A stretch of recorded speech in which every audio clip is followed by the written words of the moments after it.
बाब निकाह, बाब बेहबाब मुताला और यहूदी तारीखी पस मंज़र। तारीखी पस मंज़र और माहौल। नबी निकाह यहूदा के इलाके मोरिश्त शेफला के करीब से ताल्लुक़ रखते थे। उनकी नबूत का ज़माना यसायाह के साथ मुतवाज़ी है, यानी योताम, आहाज और हज़कियाह की हुकूमतों के दौरान। इस वक्त असूरी सल्तनत शमाली इसराइल सामरिया को तबाह कर रही थी 722 कब्ल मसीह, और बाद में सनहारीब ने यहूदा बाबल भी मुस्तकबल में एक बड़ी ताकत के तौर पर अभर रहा था। मिकाह ने कौम की बिदामालियों, बदप्रस्ती और समाजी नाइंसाफ़ी को इन सियासी दबाव के तनाज़र में बयान किया। मिकाह 12 नबियों माइनर प्रॉफिट्स में छिटा है। ये मजमुआ अहद शकनी और बहाली के वादे को एक बड़े अदबी व अलहामी फ्रेम में पेश करता है। बाब वाहद, सामरिया और यहूदा पर अदालत। मरकज़ी पैगाम, खुदा की अदालत का ऐलान, सामरिया की तबाही और यहूदा के शहरों पर मातम। तारीखी पस मंज़र, सामरिया की शख्सत असूरी हमले के नतीजे में यहूदा के सरहदी कस्बे भी खतरे में। तशरीही नोट, कायनाती अदालत और मकामी जोग्राफिया का इम्तजाज, गुनाह का नतीजा तारीखी तबाही। बाब 2, ज़मीन पर कब्ज़ा और बाकी मांदा की उम्मीद। मरकज़ी पैगाम, अमीर तबका ज़मीन छीनता है।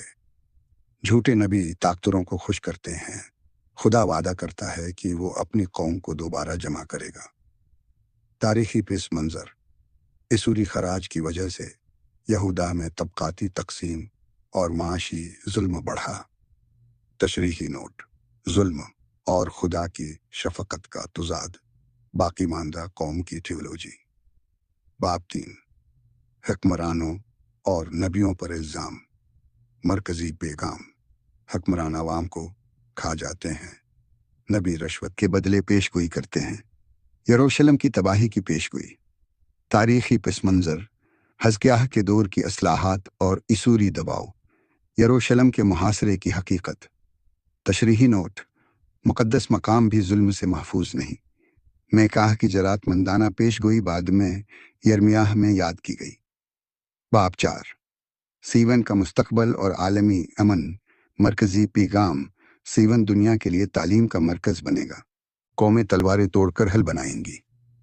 तारीखी पस मंज़र, इसूरी व बाबल की ताकत के बराकस यरूशलेम को अखलाकी रोशनी के तौर पर पेश किया गया। तशरीही नोट, ताकत का नया तसव्वुर। तौरात इंसाफ की ज़ुबान है, गम और उम्मीद साथ साथ।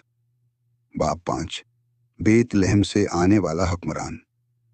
मरकज़ी पैगाम, एक नया बादशाह बेत लहम से आएगा, अमन कायम करेगा। खुदा फौजी ताकत को ख़त्म करेगा और बदप्रस्ती को दूर करेगा। तारीखी पस मंज़र, दाऊदी बादशाहत की याद ताज़ा।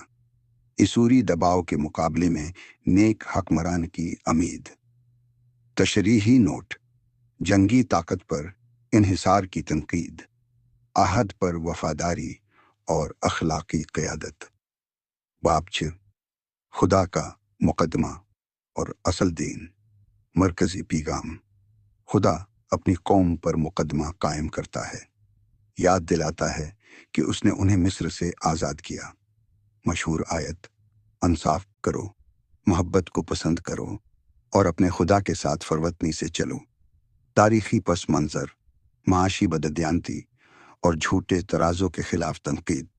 तशरीही नोट, कुर्बानियों से ज़्यादा अखलाकी ज़िंदगी अहम है।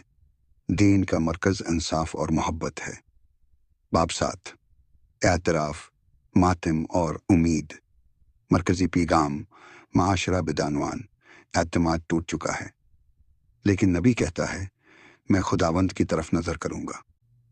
तारीखी पस मंज़र, जलावतनी के बाद भी यहूदी उम्मीद रखते हैं कि खुदा वादे पूरे करेगा। तशरीही नोट, आखिरी लफ्ज़ अदालत नहीं बल्कि रहमत है। खुदा गुनाहों को समंदर की गहराई में डाल देता है। मजमूई मौज़ूआत, इंसाफ और दीनदारी। इबादत का असल मायार अखलाकी ज़िंदगी है। باقی ماندہ قوم، تباہی کے بعد بھی خدا اپنی قوم کو دوبارہ جمع کرے گا۔ طاقت پر تنقید، بادشاہ اور نبی اگر ظلم کریں تو خدا انہیں رد کر دیتا ہے۔ عالمی امن، سیون دنیا کے لیے روشنی بنے گا۔ یہودی تاریخی تحقیق سے مطالعہ کی گہرائی، معاشی حقیقتیں، اسوری خراج نے زمین پر قبضے اور معاشی نانصافی کو بڑھایا۔